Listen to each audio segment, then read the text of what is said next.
Hey everybody, this is a review article of a book by Wolfgang Fritz Haug titled Introduction to Capital in Changing Times.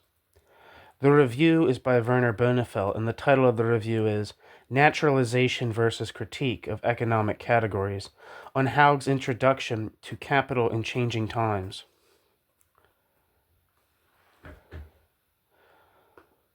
So,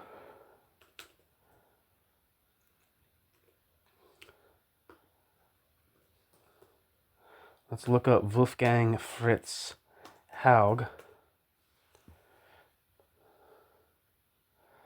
German Wikipedia says Wolfgang Fritz Haug was born in 1936 and is a German Marxist philosopher and publisher.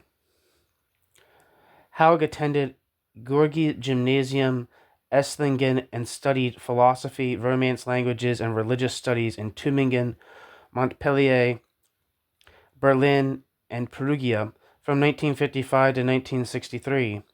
In 1966, Haug received his doctorate from the Free University of Berlin. The title of his dissertation was Jean-Paul Sartre and the Construction of the Absurd. He received his habilitation in 1972. From 1979 to 2001, Haug was professor of philosophy at the Free University of Berlin. His research focuses on Marxism. In 1959, Wolfgang Fritz Haug founded the Argument Verlag in Berlin. He was also a co-founder of the journal Das Argument, of which he is still the editor today. Haug was also a co-editor of the critical complete edition of Antonio Gramsci's Prison Notebooks, which appeared in 10 volumes between 1991 and 2002. In 1980, Haug co-founded the Berlin People's Party. From 1984 to 1989, Haug was a member of the International Advisory Board of Socialism in the World, Belgrade, and from 1996 to 2001, Haug was the founding chairman of the Berlin Institute for Critical Theory, INCRIT, of which Haug has been its academic director since 2001. Wolfgang Fritz Haug is also a member of the Academic Advisory Board of Attac. At the party conference of the Left Party in 2007, Haug and his wife Frigga Haug announced their membership. The University of Roskilde, Denmark, awarded Haug an honorary doctorate in 2013. On this occasion, he gave the lecture, Is It Easy to Be a Philosopher in Marxism?, which summarized his career and his current position as a, quote, Marxist without Marxism, end quote. Haug is a member of the Leibniz Society of Sciences in Berlin and is married to the sociologist Frigga Haug. Wolfgang Fritz Haug's works include The Concept of Commodity Aesthetics, 1971, The Lectures on the Introduction to Capital, 1974, Fascism and Ideology, 1980, and The Historical Critical Dictionary of Marxism, which he has been editing since 1994. I think that book was recently translated into English. At the beginning of the 1970s, Haug coined the term commodity aesthetics. In January 2021, Haug supported a zero-COVID strategy as one of the first signatories of the hashtag Zero COVID campaign in the context of the corona pandemic. He's got quite the list of writings here, and I'll read them off.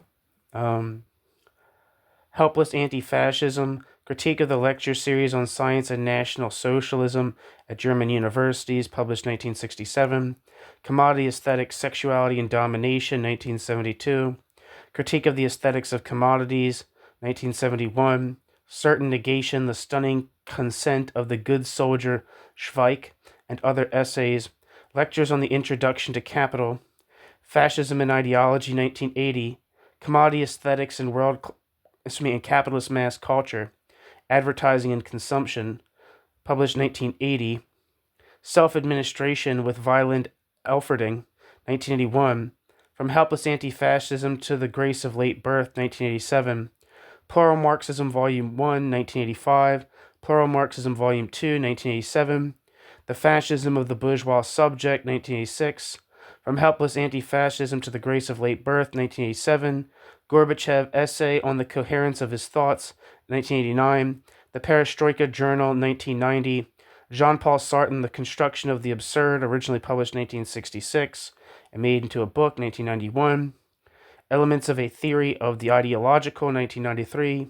Determinants of the Post-Communist Situation, Attempts at Perception, 1993. After the Critique of Commodity Aesthetics, lecture given at the University of Tübingen on the 5th of December, 1994. Historical Critical Dictionary of Marxism in 15 volumes, published so far, Volume 1, 1994, to Volume 9, published in 2024. Philosophizing with Brecht and Gramsci, Argument Verlag, Hamburg, 1996. Politically Correct or Correctly Political, 1999. Conversations about Socialism After Its Disappearance, 2002. High-Tech Capitalism, Analyses of Modes of Production, Work, Sexuality, War, and Hegemony, 2003.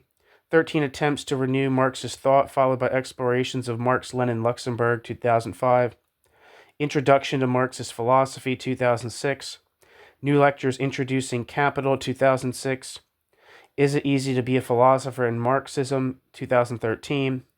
Critique of Commodity Aesthetics, followed by a Critique of Aesthetics in High-Tech Capitalism, published 2009. The Cultural Distinction, published in 2011. High-Tech Capitalism and the Great Crisis, 2012. Reading Capital But How. Materials, published 2013. Turn of the Century Workshop Journal, 1900 to 2000, published 2016. And Preschool for the Philosophy of Practice, published 2021. Okay, so that's Wolfgang Fritz Haug. Thank you for indulging me that little description. The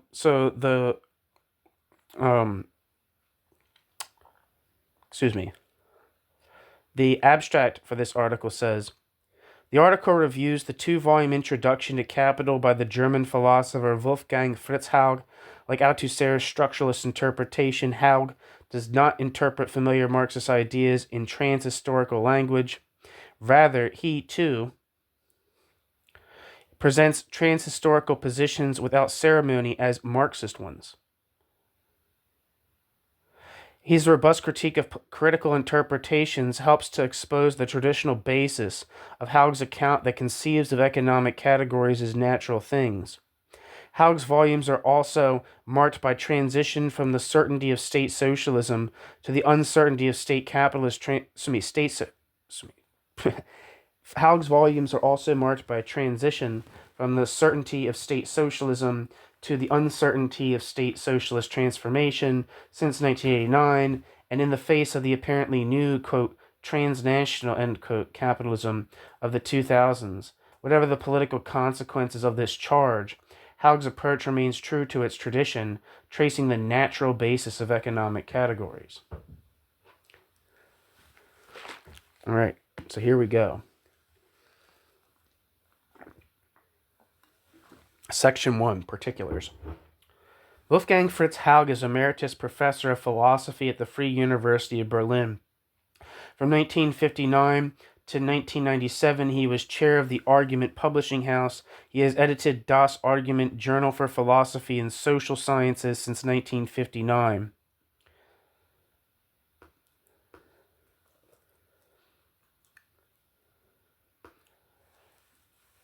One second.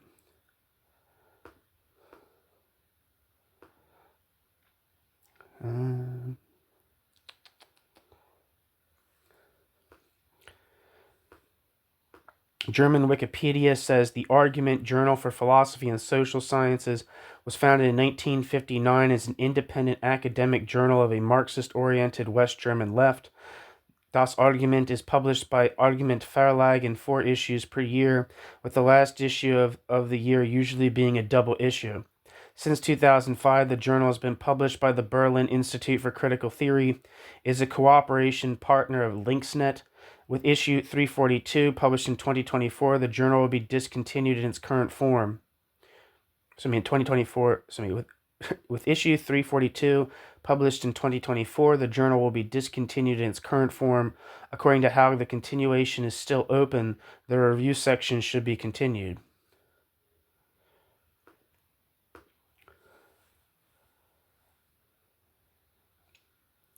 Okay, so back to the text.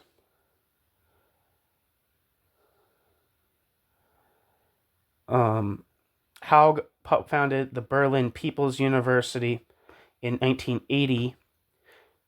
Haug was the founding chair of the Berlin Institute of Critical Theory from 1996 to 2001.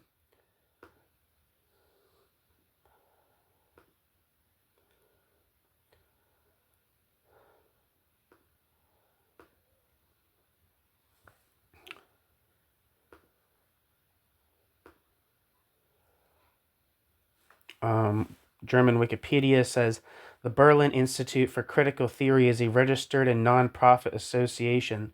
The scientific director is Wolfgang Fritz Haug. The first chairman is Hans-Jörg Tugendke. The honorary chairwoman is the former chairwoman Frigga Haug. The Berlin Institute for Critical Theory describes its activities as follows, quote, the Berlin Institute for Critical Theory, or INCRIT, sees its task in promoting critical theory as it developed in different forms and in interaction with social movements in the 19th and 20th centuries under the conditions of advanced capitalism. It conducts critical theoretical studies and research in international scientific cooperation. Its most important task is the publication of the Historical Critical Dictionary of Marxism, end quote. The Berlin Institute for Critical Theory was founded in 1996 by Wolfgang Fritz Haug and others. On the occasion of the 60th anniversary of Antonio Gramsci's death, the Institute's founding conference took place from April 18th to 20th, 1997. The venue was the Glienicke Hunting Lodge in Berlin. More than 70 scientists took part. Among the participating were Frank Deppe and Harald Neubert. Some of the results were published in 1998 in the book Gramsci Perspectives, published by Argument Verlag. In addition to publishing the Historical Critical Dictionary of Marxism, the publication of Antonio Gramsci's prison notebooks and prison letters, as well as the collected writings of Klaus Holzkamp, are at the forefront of its activities. In 2005, INCRIT took over the publication of the magazine Das Argument. In addition, the series Berliner Beiträge zur kritischen Theorie appears at irregular intervals. In 2009, for example, Domenico Lacerdo, famous Stalinist, 2-volume work on Nietzsche was published in German. In 2011, the feminist section of INCRIT was founded, which accompanies the development process of the Historical Critical Dictionary of Marxism and also publishes the multi-volume Historical Critical Dictionary of Feminism. Back to the text. Haug was the founding chair of the Berlin Institute of Critical Theory from 1996 to 2001 and is a member of the Scientific Advisory Council of ATTAC.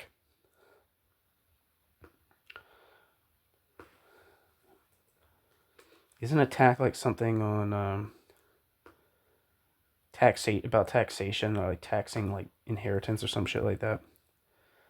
What's it say? Come on, you piece of shit.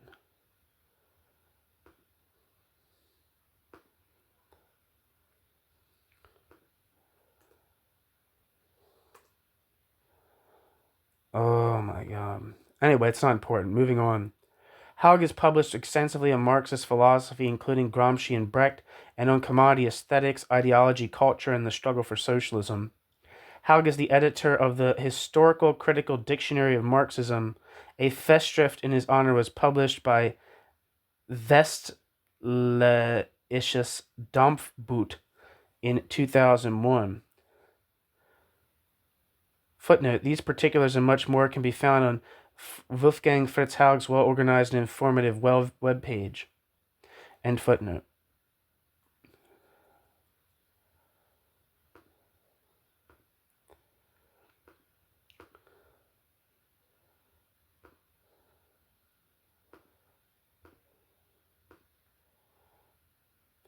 Where am I?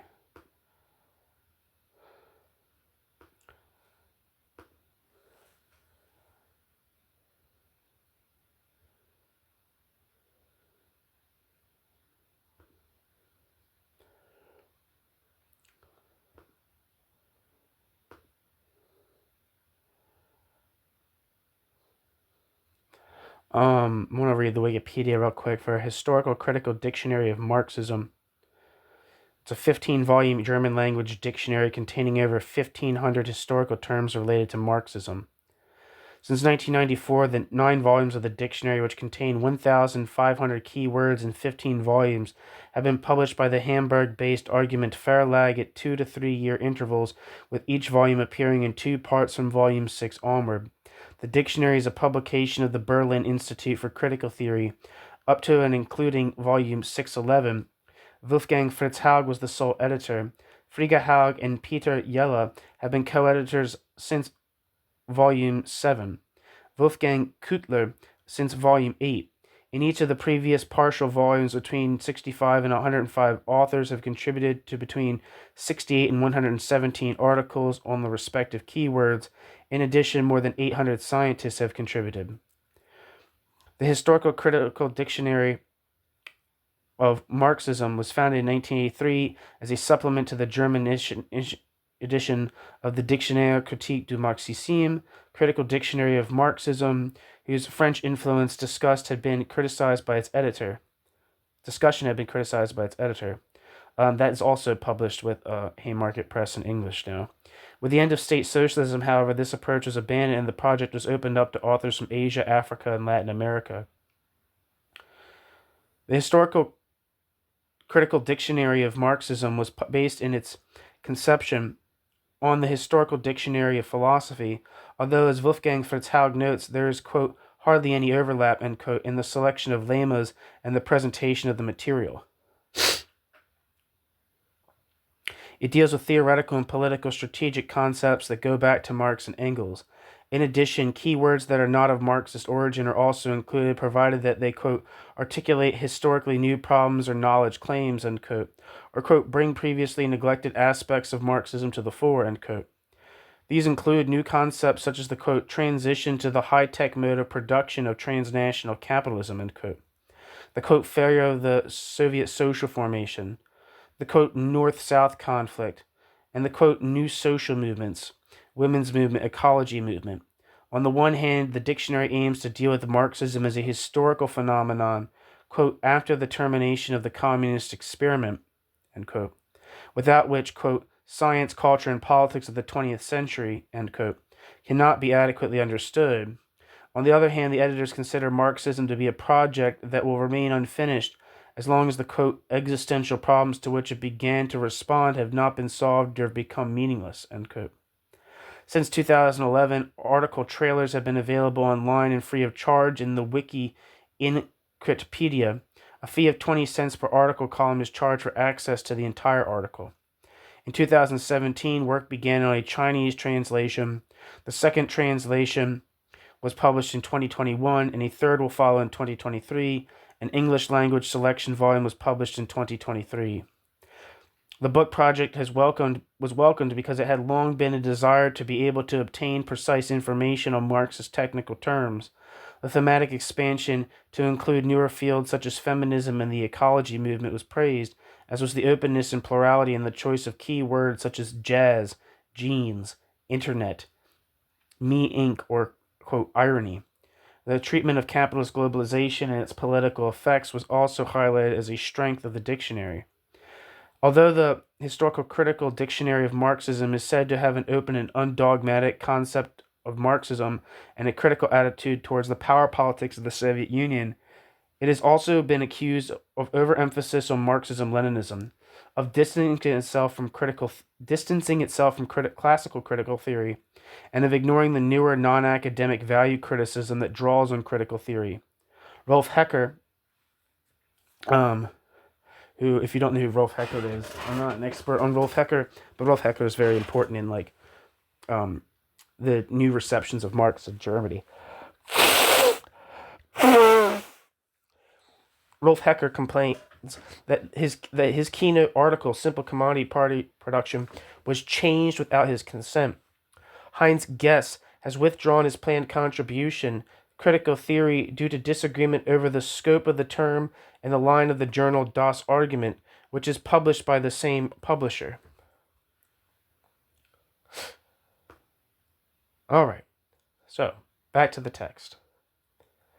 In a recent publication in Das Argument on the, quote, dialectics of anti-capitalism, Wolfgang Fritz Haug argues for an enlightened, non-Stalinist state strategy as a means of anti-capitalist social transformation. In an earlier issue, Wolfgang Fritz Haug had argued that Germany's new left party is a force for the good.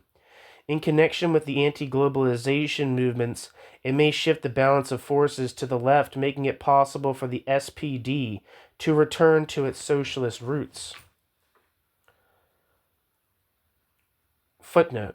See Wolfgang Fritz Haug, something in German. I'm not going to even bother trying to read that. So let me make sure I'm still recording. Okay, sick. End footnote. Where am I?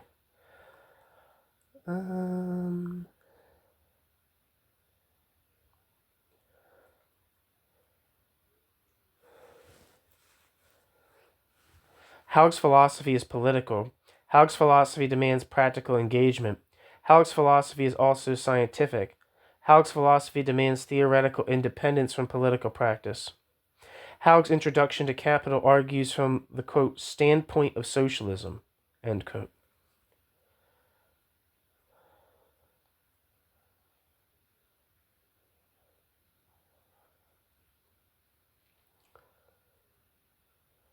New section.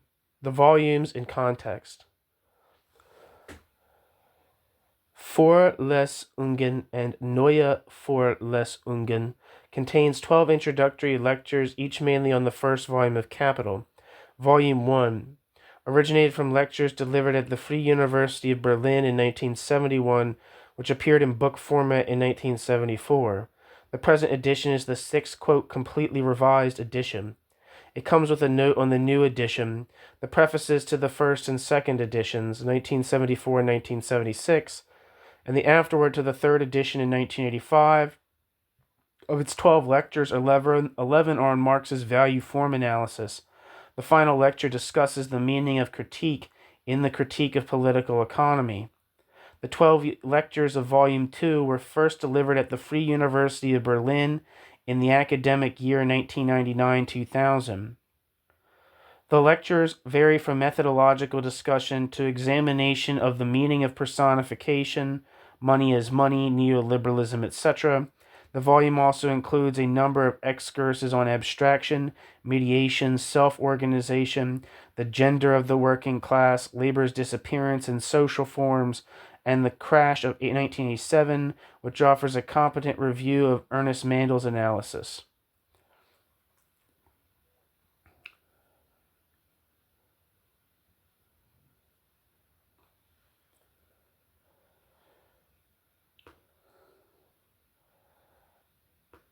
Footnote.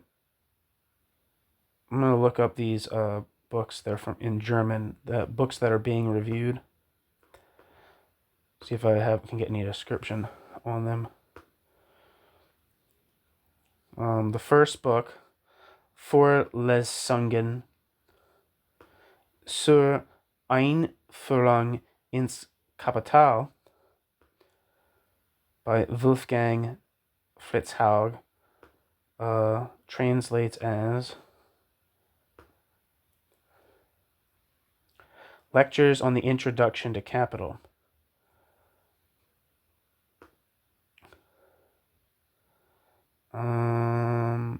I don't know if I see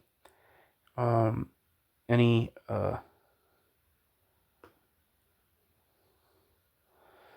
description of this book. Alright, so I'm not even going to look up the second one because there's no description for it here that I see. Anyway, end footnote.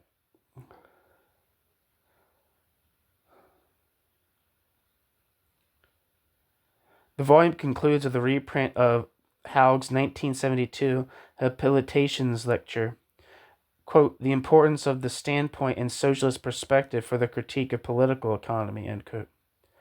Although Volume 1 is, quote, completely revised, the two volumes are nevertheless marked by the time of their initial conception.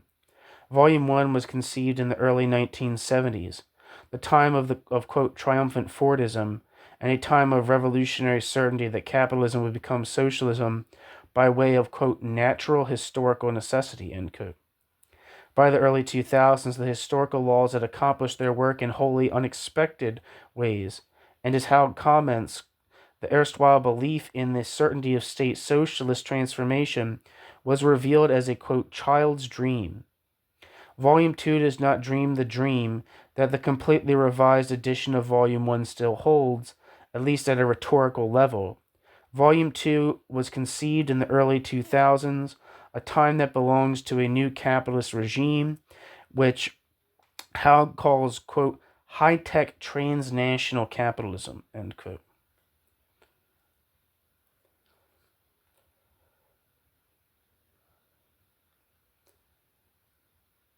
The second volume is thus a more muted affair. Its radicalism is hush-hush, and the second volume's analysis therefore expresses the underlying theoretical basis of his introduction to capital with greater clarity. Haug seeks to show capitalist economic categories as specific historical manifestations of general historical laws. These laws stand over and above the acting agents. Their action unfolds within the objective framework established by the laws of historical development. Haug argues his case with relish in Volume 1, since the supposed teleology of historical development saw capitalism as a necessary historical formation in the certain transition to socialism. I emphasize that certain. Volume 2, in contrast, is flat, and the argument appears now clearly as what the argument had been all along, namely the structure-agency debate transposed from mainstream sociology. As Fritz Haug puts it, quote, our initial question was about the mediation between intersubjective action and structural conditions so as to show the determination effect in action analytical terms, end quote. Haug. Footnote.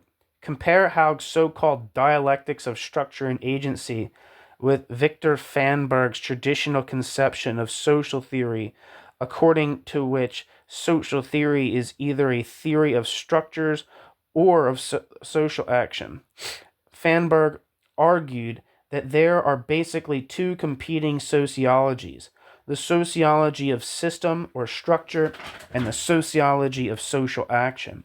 Unsurprisingly, given his ordo-liberal pedigree, Fanberg opts for the sociology of systems. Haug seeks to reconcile the two sociologies and argues in formal dialectical terms that agents derive from structures and that their action mediates the development of structure. I'm going to look up who the hell is Victor Fanberg. If you know who Victor Fanberg is, congratulations. I do not.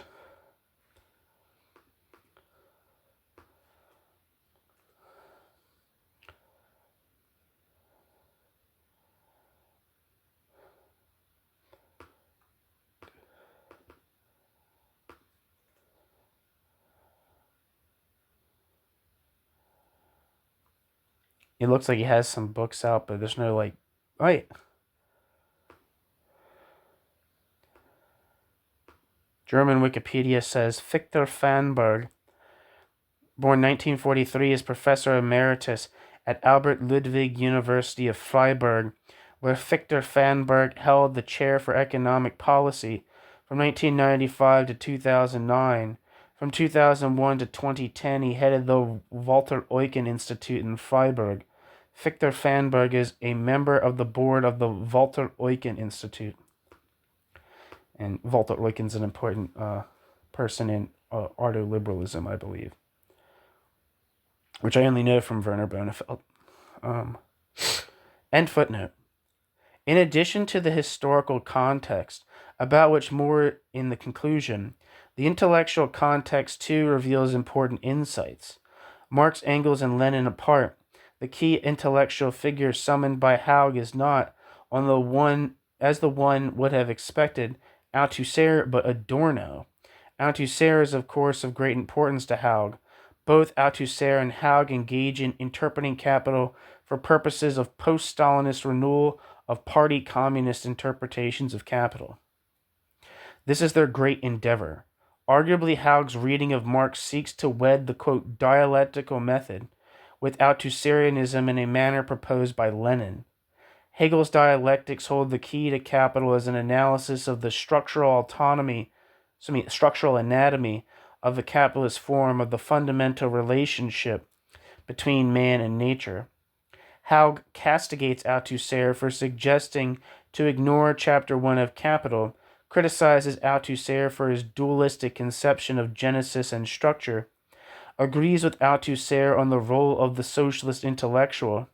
Scientific socialism means science, and the development of socialism requires, therefore, intellectual independence from the leaderships of party and union, and reports that Althusser, in spite of himself, argued, in fact, in Hegelian fashion. According to Haug, Althusser's great achievement was to recognize that capital is not a critique of capitalism, but that it rather, quote, develops the conceptual system, end quote, of scientific Marxism. It recognizes trans-historical laws of, quote, economic necessity in their manifestation in distinct modes of production. In short, Capital, the book, delivers the capitalist anatomy of these trans-historical laws, but does not analyze it as a living process. For Haug, Althusser's undertaking is Hegelian to the core. As Haug sees it, quote, in Hegel's philosophy of history, Hegel declared history to be the history of the discovery of thought independent from empirical conditions, end quote. Haug.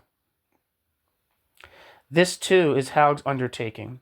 By means of the force of, quote, abstraction, theory reveals the objective historical laws that in concrete societies are always overdetermined in manifold ways.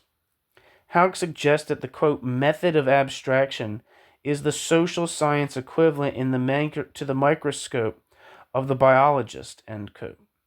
By means of, quote, microscopic analysis, end quote. Abstraction illuminates the objective historical laws in the anatomy of capitalist society. Thus, the theory of scientific socialism delivers concepts that are not taken in by the always overdetermined appearance of society. Instead, the concepts, quote, mirror society's anatomy. Concepts are thus, quote, instruments, divorced from the, quote, concrete reality of society, end quote. And concepts, quote, primary purpose is to develop the scientific theory of society. Analysis of, quote, really existing, end quote, society depends on the development of intermediary concepts, Durchschnittsbegriffe, which analyze the manifestation of trans-historical natural laws in concrete settings. Footnote. This line of thought about intermediary concepts is central to the regulation approach, and there is no need here to add to existing assessments. See, however, Simon Clark's article, Overaccumulation, Class Struggle, and the Regulation Approach, in Werner Bonefeld and John Holloway's edited volume, Post-Fordism and Social Form. See Werner Bonefeld's article, The Crisis of Theory, published in Capital and Class, 1993. Suffice to say that Haug rightly links these concepts to Weber's ideal types. End footnote. However, and in the context not only of the crisis of state socialism, but also of well-received critical interpretations of capital, Haug's dealing with Adorno's negative dialectics is much more revealing than his fellowship with Althusser.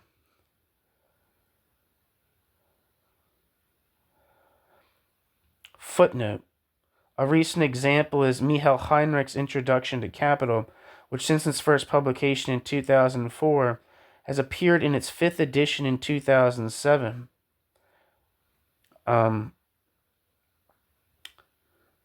that book is that book Werner Bonefeld has a blurb on the back of that book.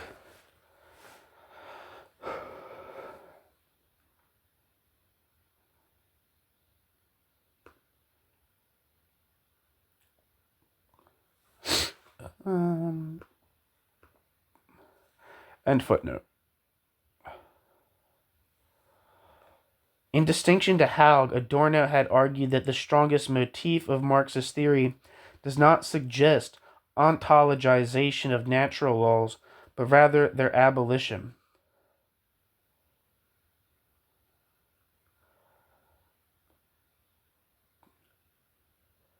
Furthermore, he had argued, especially in his contributions to the positivism dispute, that the purpose of critique was to decipher capitalist forms on a social basis, and not as a historically specific manifestation of natural processes, as Haug argues.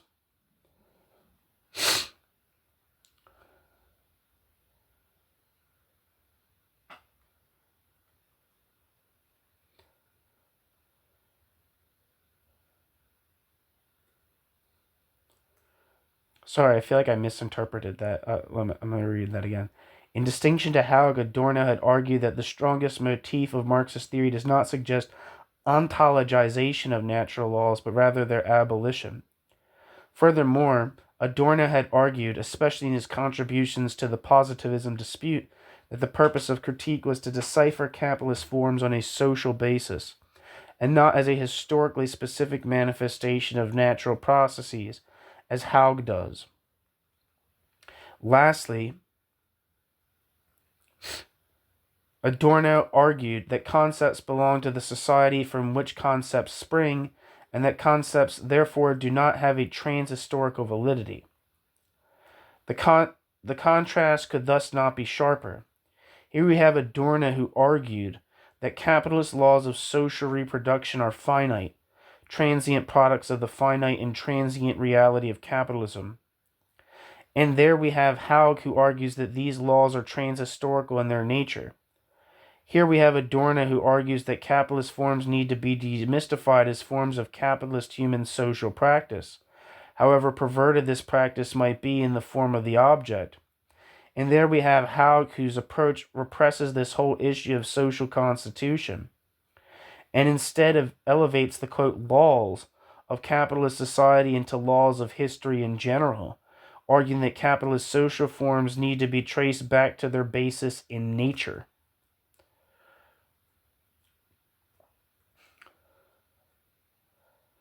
Nevertheless, Haug's regard for Adorno is striking. Haug quotes Adorno regularly, and there is not one criticism directed at Adorno. Still, Haug never really discusses Adorno either, but merely cites Adorno in support of this or that view. Thus, Haug seemingly, quote, adopts Adorno at one remove and bolds the door. In the same move, critical interpretations of Marx's Capital, especially the work of Hans-Georg Bachhaus, Michael Heinrich, Helmut Reichelt, and also Alfred Schmidt, are dealt with in a schoolmasterly fashion, and once reprimanded, they are dismissed as, quote, post-communists, who under the banner of, quote, post-Marxism, engage in a, quote, strange alliance of esoteric thought and crude populist agitation, end quote. Haug. He later drops the charge of, quote, populism and claims it for himself since it provides the, quote, bridge to the labor movement, end quote. Haug.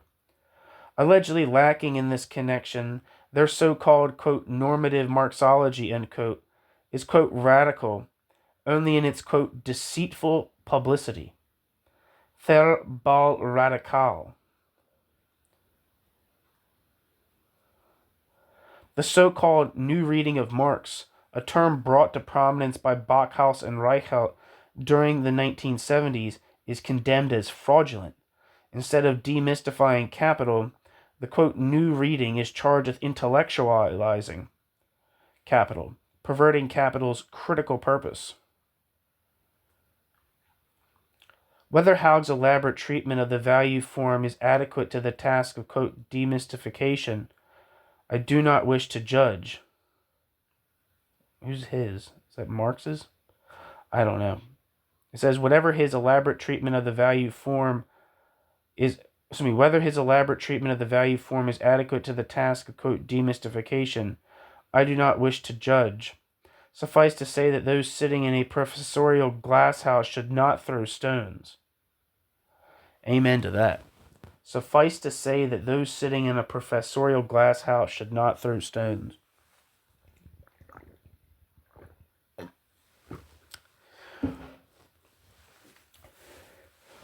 Haug's gleeful remark that different interpretations of Marx, quote, are often overdetermined by market competition and career rivalries, end quote, suggests that alternative interpretations had nothing to do with the quality of thought, but are the result of competitive market behavior.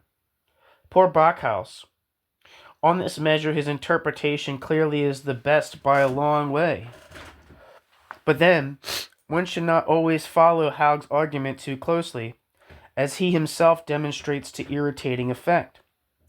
Haug declares that the critique of political economy is developed from a socialist standpoint, because this standpoint comprehends the natural essence of capitalist form.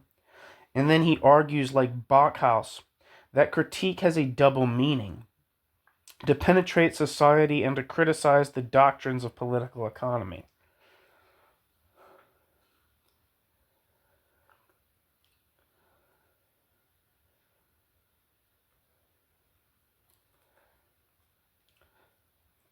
Haug rejects Reichhelt's dialectical development of economic categories, and then argues akin to Reichelt that critique has to reveal the social constitution of things by means of, quote, genetic reconstruction, end quote. Haug argues that derivation as a method has become obsolete but demands the complete derivation of categories.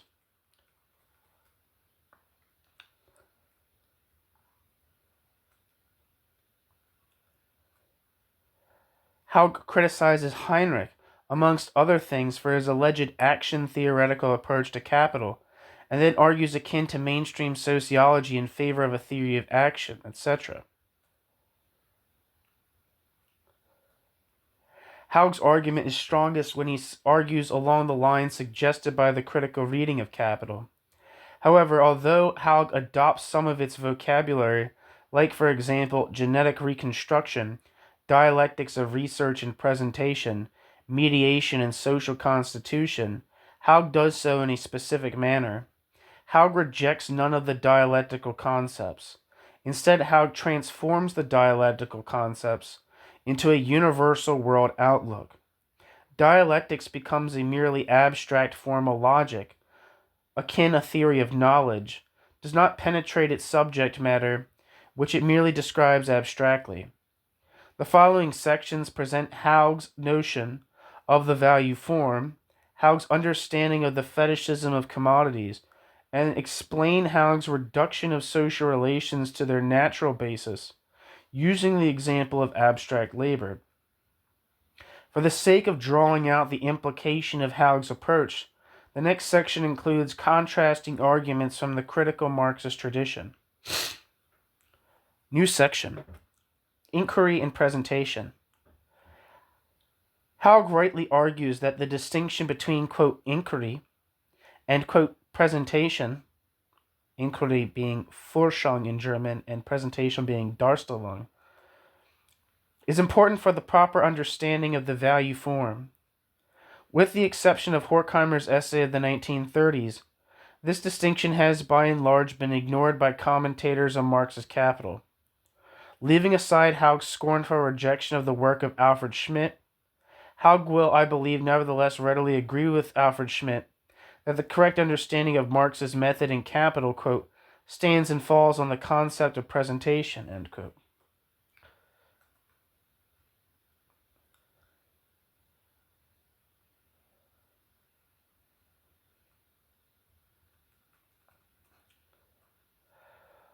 But this is as far as the argument goes.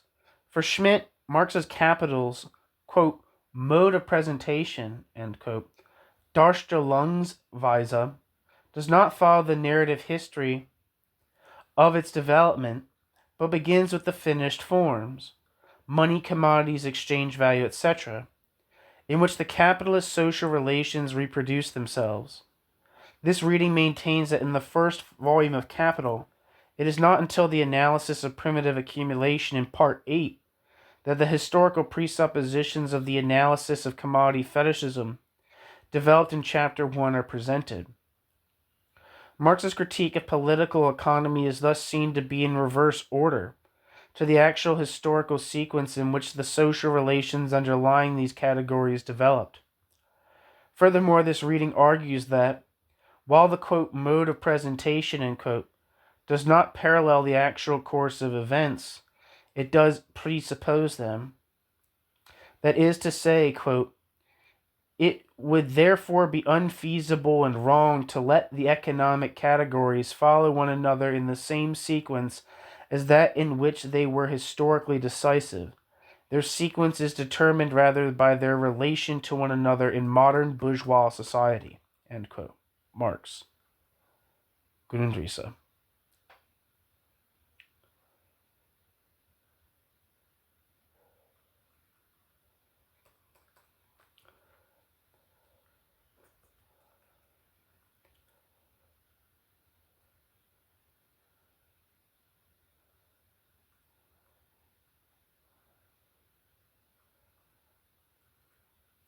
This is the reason for Adorno's insistence that conceptuality, quote, holds sway in reality, Sache itself, end quote, and that thought has to penetrate the target of thought's criticism. Thought, quote, aims at the thing itself, end quote.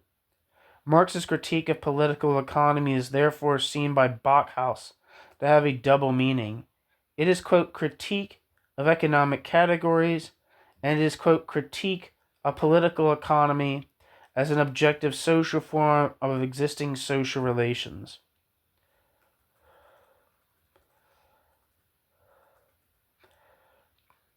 Footnote.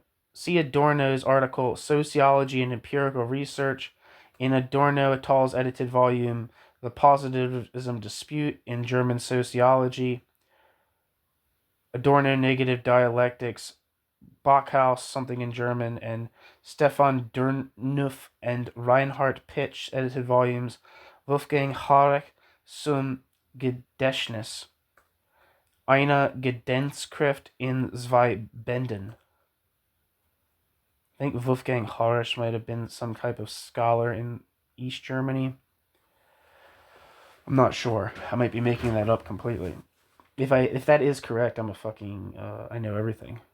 I think that's what that demonstrates. Haug does not buy into this approach to the dialectics of inquiry and presentation. For Haug, the idea of a critique of economic categories amounts to a Marxology of cloud cuckoo land. Instead, economic categories denote, quote, general natural necessities, end quote. Haug thus argues with Friedrich Engels that the category of, quote, simple reproduction, end quote, in the part on the commodity and capital is historically real, and that the value form analysis of capital presents a real historical sequence from the simple value form to the complex value form of capitalism.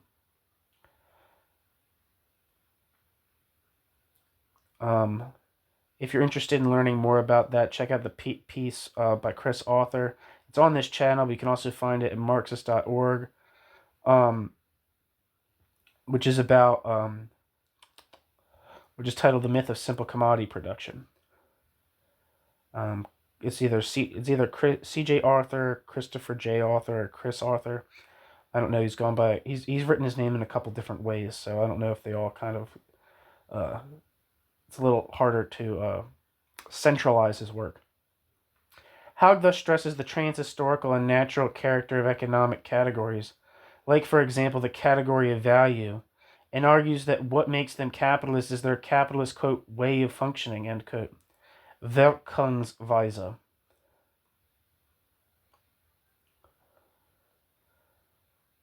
His undertaking of the dialectics of inquiry and presentation is thus specific. Equipped with the force of abstraction, the scientist will find and, quote, record the manifold daily occurrences of certain things, end quote. And these form the general abstract determinations which obtain in all forms of society as, quote, general historical necessities, end quote.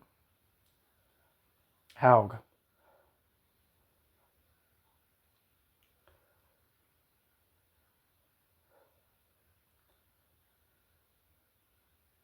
Where am I?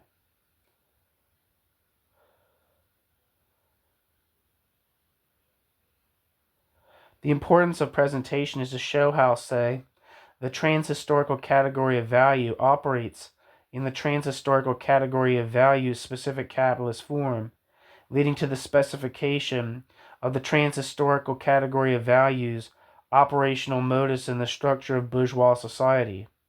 These, quote, general historical necessities assume a different form in socialism, a different socialist way of being or modus operandus, Wirkungsweise. That is, in socialism, the, quote, general historical necessities, end quote, are shaped in a conscious manner, rendering organization of necessity possible on a rational basis. However problematic in the light of Stalinism, quote, freedom is recognition of necessity, end quote. Haug.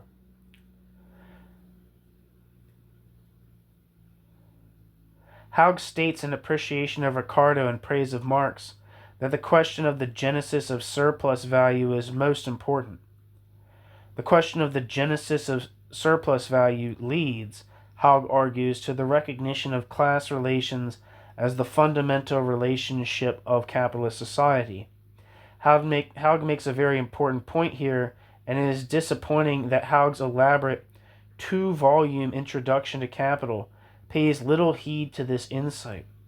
One looks in vain for discussion of the struggle over the labor process or the lengths of the working day, and throughout the volume there is little on value production, let alone extraction of surplus value. Haug's forte is clearly value form analyses, by which he means the analysis of the form taken by value in capitalism. It's not italicized there, but I feel like that kind of summarizes a lot of what's being said here. Haug's forte is clearly value form analyses, by which Haug means the analysis of the form taken by value in capitalism. For Haug, whatever the social form, labor is fundamentally exchanged with nature. No society can exist without labor. What needs thus to be understood is the specific historical form of this exchange, its capitalist form. Regarding labor, Haug provides extensive coverage of the wage form of labor, and importantly also abstract labor.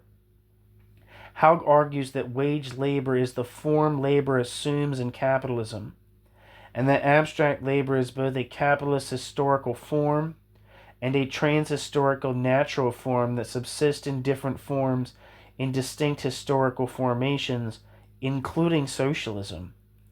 Crudely put, it is not value that requires examination, it is the form assumed by value in capitalism that needs to be explained.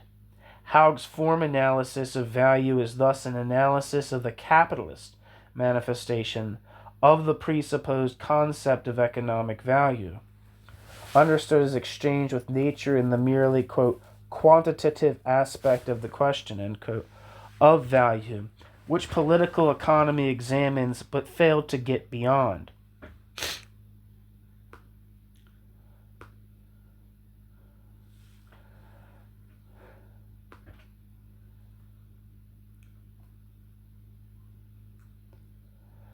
Haug's incessant elaboration of the value form is thus due in parts to the difficulty of the task Haug sets himself, since in Haug's view every social form, quote, can be reduced to natural processes, end quote. Haug seeks to grasp value both as a natural form that is independent from concrete historical societies and as a typically capitalist form. What are the transhistorical attributes of the value form? What is its specifically capitalist form? His inquiry is twofold. First, there is the relationship between research and presentation. And second, there is the connected attempt at tracing capitalist social forms back to their natural basis, naturalizing capitalist economic categories as always already existing and active structural properties. Economic nature appears in distinct modes of production. Thus, one cannot find in history, quote, pure manifestations of natural necessity because it never coincides directly with its appearance. Quote, history, is the sphere of manifold overdetermination, end quote. Haug.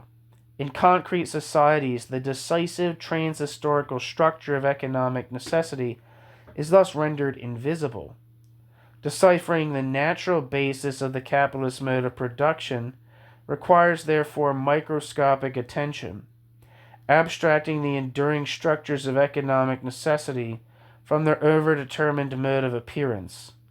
The quote, critique of political economy, bracket, starts therefore with, end bracket, the micrological anatomy of the cell of the bourgeois social body, the analysis of the value form, end quote. Haug. Haug sees this discovery of the value form of the commodity as the social science equivalent of discovery of the human cell in biology. Quite rightly, Haug therefore argues that his introduction to capital proceeds, quote, without ulterior metaphysical thoughts, end quote.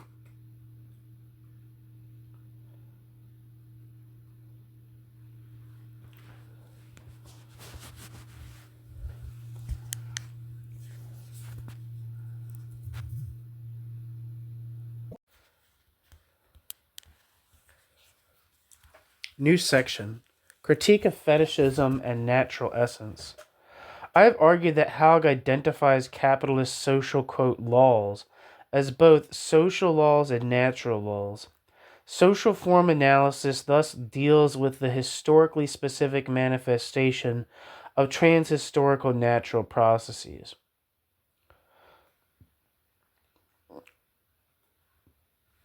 In contrast to the maligned critical tradition, which argues that the existence of capitalist nature depends on the continued existence of capitalist social relations, Haug's approach sees capitalist social laws as historically specific manifestations of general historic laws. Given this context, Haug's interpretation of Adorno's notion of identity and non-identity is necessarily distinct. Haug states in Adornian terms that the identity of essence and appearance can be determined in their non-identity.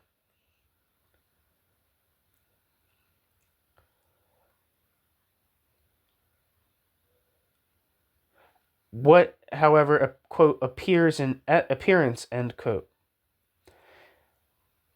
In distinction to Adorno, it is not human social practice that appears in appearance in the, quote, mode of being denied, end quote. Instead, for Haug, the essence that appears in appearance is nature. Society exists twice, once as a natural necessity, and then as a social form of that same necessity. Labor, Haug says, is exchange with nature, a, quote, basic process of human life and eternal natural necessity, end quote. Haug. Man, he seems to say, has to work in order to live, and the capitalist mode of production is a historically specific manifestation of this natural necessity. Who would deny the truth of this statement? What, however, does it tell us about capitalism? There's a footnote here. See Richard Gunn's article, Against Historical Materialism, in Werner Bonefeld, Richard Gunn, and Cosmos Psychopetis' edited volume, Open Marxism, Volume 2. See also Hans-Georg Backhaus's Some Aspects of Marx's Concept of Critique in the Context of His Economic Philosophical Theory, and Helmut Reichhelt's Social Reality as Appearance. Some notes on Marx's conception of reality, both in Werner Bonefeld and Cosmos Psychopetis' edited volume, human dignity, social autonomy, and the critique of capitalism.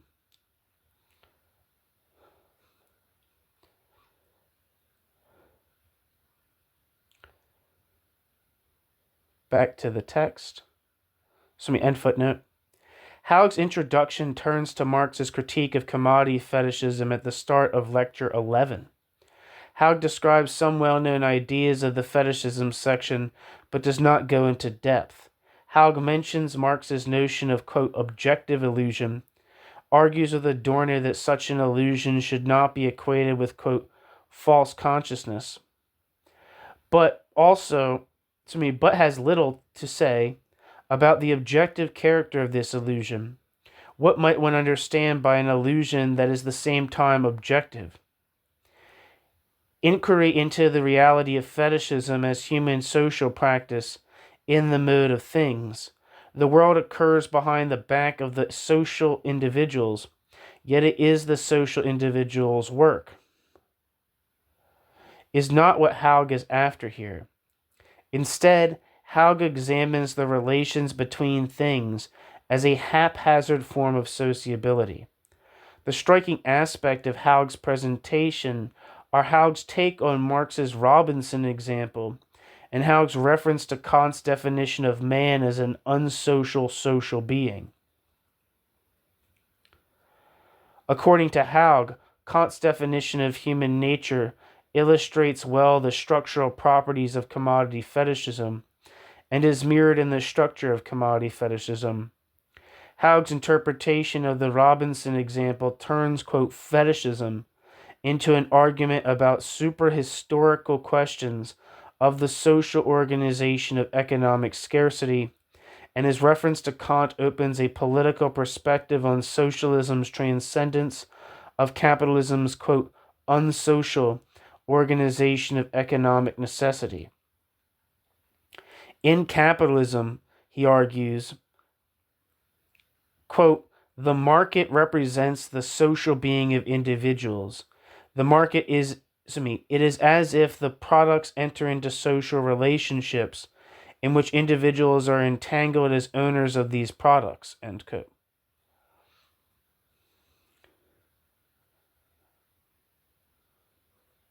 Haug. The relationships appear as relations of freedom based on mutual recognition. However, the sociability of private commodity producers is neither governed by free will nor is it coordinated rationally. It is instead governed by the blind results of a myriad of crisscrossing commodity money relationships. It is government akin to an unconscious mechanical process. By way of illustration, Haug likens this process to Stephen Hawking's argument in Short History of Time. That is, these movements can be understood as, quote, interference between phase-congruent and phase-incongruent waves with which one can, for example, explain the rainbow colors of a soap bubble, end quote. Haug. In comparison with Robinson's simple time/need relationship, the society of commodity production is much more complex. Yet both the simple and the complex relationships express the same natural necessity. Like the simple society, the complex society, too, is, quote, forced by need, end quote, to distribute society's disposable labor time to socially necessary branches of production. In contrast, however, to Robinson's conscious planning of the relationship of disposable time and individual need, capitalism is characterized by the unplanned form of the time-need relationship. The capitalist form of the time-need relationship is post festum. This, Haug argues, is absurd, and yet this is how capitalist society functions. The commodities of the, quote, unsocial producers function thus as, quote, social things, over and above them, and the exchange relation between things achieves, quote, sociability in uncontrollable and potentially disastrous ways. This, according to Haug, is what Marx means by the fetish character of commodities. Sociability achieved by means of the market is a perverted form of sociability. Haug's reading of the fetishism of commodity implies planning as a rational alternative to the market-based allocation of disposable labor time to the socially necessary branches of production. Almost unnoticed through the back door, the state as planning authority enters the argument. Its unannounced entry as a conscious organizer of the means-end relationship comes in tow with his reference to Kant's notion of the unsocial sociability of human nature. If by the force of nature man really is such an unsocial being, then something stronger than man is required to secure the fundamental sociability of unsocial man. Without this stronger something, the quote, unsocial sociability of men, ... constantly threatens to break this society up, end quote. Immanuel Kant, Political Writings. Kant looked to the state to render unsociability civil. Quote, man is free if man needs to obey no person but solely the laws, end quote. Thus there was need for a, quote, perfectly just civil constitution, end quote, to secure society's collective interests by means of a, quote, law-governed social order, end quote. Kant. In Haug's hands, Kant's demands for a law-governed social order appears in the form of the socialist state that substitutes the anarchy of capitalist market relations for conscious rational planning. Reminiscent of state socialism's ability to reduce critical ideas to catchy slogans, Haug states without further ado that, quote, the power of money and capital retreat when the state advances, end quote. Haug. New section. Natural basis and abstract labor. I have argued that Haug reads the dialectic of the value form as a supra-historical dialectic in which ahistorical economic laws of necessity assume historical concrete existence in specific social formations. Man is always governed by natural necessities. Haug thus conceives of capitalist categories as categories both of nature and of capitalism.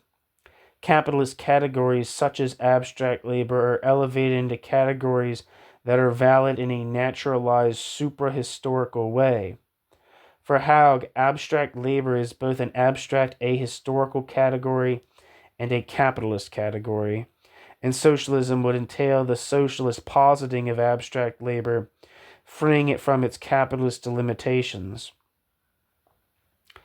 Concerning the delivery of abstract labor in terms of both ahistorical entity and specific social determination, Haug's task is threefold. Haug has to show abstract labor as a natural category. Haug then has to determine its capitalist form. Lastly, Haug has to show its progressive nature in relation to socialism, developing the socialist form of abstract labor. Tracing the natural basis of the capitalist form of abstract labor, Haug states that it denotes a, quote, physiological occurrence, end quote, is, quote, value producing, end quote, and capitalism's, quote, regulatory principle. Haug outlines this principle in conventional orthodox terms. What, however, is the, quote, natural basis of abstract labor, end quote? The answer is simple. Since it is a, quote, physiological occurrence, end quote, abstract labor is a natural process because, quote, muscles burn sugar, end quote. Thus, quote, abstract value-producing labor can be traced back to its basis in nature, end quote. Very important. Thus, quote, abstract value-producing labor can be traced back to its basis in nature, end quote. Haug. And since muscles will continue to burn sugar in the future, as indeed muscles have done since time immemorial, abstract labor appears on this definition a most natural category. Shorn of its capitalist appearance, Abstract labor is in essence a category of, quote, equality and generality, end quote. Haug. Abstract labor posits equality because abstract labor's activity burns sugar regardless of the concrete person, and generality because it is labor sans phrase, indifferent to specific contents, i.e., abstract in its labor. For Haug, then, abstract labor denotes natural equality and generality. Haug therefore conceived of abstract labor as a most, quote, progressive category, end quote.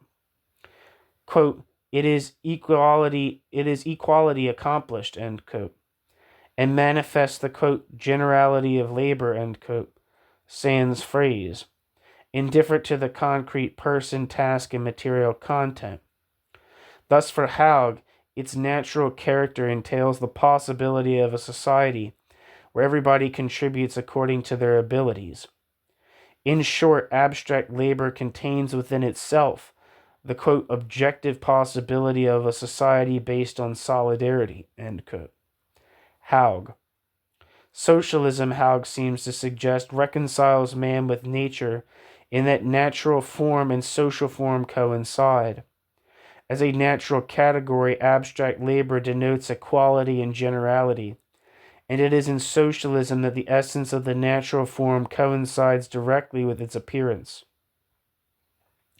In capitalism, the, quote, equality of human labor is the curse of the propertyless, end quote. But not so in socialism. Socialism revolutionizes the class antagonism between worker and non-worker by transforming non-workers into workers, achieving equality on the basis of generalized labor. Quote, abstract labor thereby loses its antagonistic form, end quote, and instead functions as a, quote, means of distribution and allocation, end quote, where, quote, everybody receives according to their contribution, end quote. Haug. That is to say, commodity production continues in socialism. However, the regulatory principle of socialist commodity production is no longer the value form. The value form as the, quote, elementary form of capitalist commodity exchange relations ceases. Instead, the value form becomes a mere instrument of economic planning. Economic relations of natural necessity take the form of economic plans, with the state assuming the role of principal economic planner. He thus suggests that in capitalism, the value form is decisive as a market-based mechanism of distribution. In socialism, the political form, the state, is decisive. Instead of regulating capitalism's unsocial sociability, the socialist form of value operates in support of the state as the rational, conscious organizer of the economy of labor. Transition to socialism is, in Haug's view, connected with the development of abstract labor. Abstract labor is fundamentally, quote, progressive, because it develops the, quote, general industriousness, end quote, of labor. Such industriousness, expanding the factory into society, is the absolute presupposition for socialism. The progressive character of abstract labor is entailed in its capitalist form, which forces the development of labor's productive potentials to such a degree that transition to socialism becomes, quote, an objective possibility, end quote. Haug.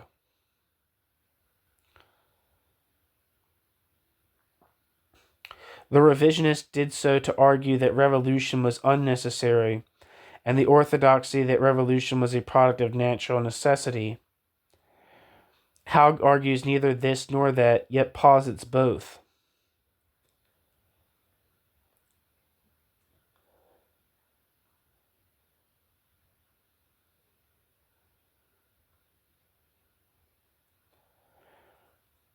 Haug rightly contends that his two-volume introduction to Capital presents this argument, quote, without ulterior metaphysical thoughts, end quote. Haug's aim is to analyze economic structure and to read economic categories as they really are. In distinction to Haug, the attempt to free economics from its metaphysical baggage is a traditional one, from Smith to Weber and from Menger to Schumpeter.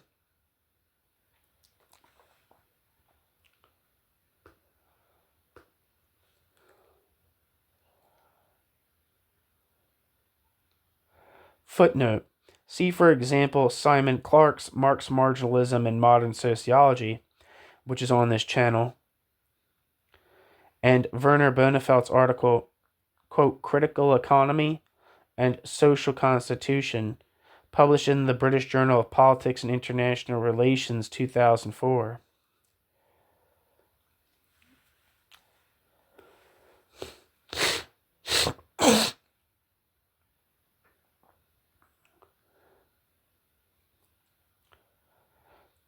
End footnote. The attempt to free economics from its metaphysical baggage allows economics to view its categories as categories of natural laws, Naturgesetze, that, like Smith's natural propensity to truck and barter, are historically active, leading the process of evolution and setting the structural framework for social action.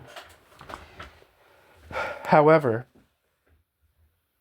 his robust rejection of the critical tradition suggests that he is quite aware of this. A pure theory of economic categories is impossible.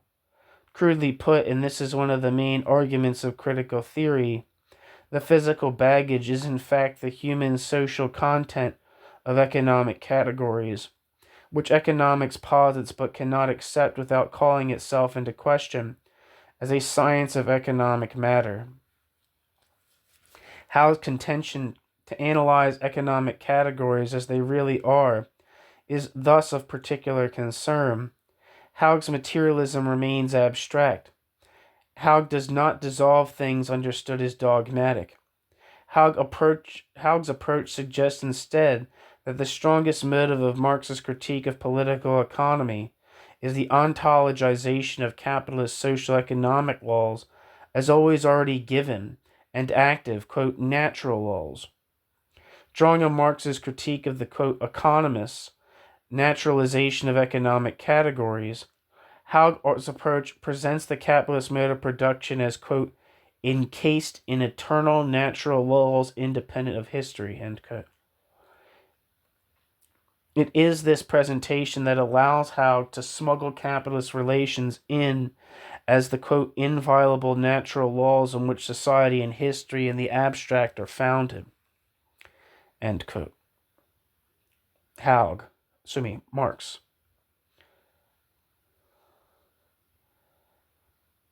The, quote, inviolable natural laws on which society and history in the abstract are founded, end quote, Marx. In sum, despite his great effort at deciphering capitalist forms on a natural historical basis, Haug's introduction to Capital does not reveal natural historical laws. Haug merely elevates capitalist social laws into general laws of history, as if history contains a teleology that moves mankind on towards capitalism as a necessary point of transition towards socialism. I am not certain that history contains this teleology, and note that Haug now thinks so too, declaring that such belief in the enduring structures of historical progress is akin to a, quote, child's dream. History is a cunning thing. Since the illustrious certainties of the early 1970s, capitalism is said to have discovered the world market and started to denationalize capitalism's self, leading to the deterritorialization of the national economic and political delimitations. As a result of, quote, capitalism's maelstrom, end quote, the one-time certain, quote, expectation that the proletariat will become a class for itself has lost all connection with reality, end quote. Haug.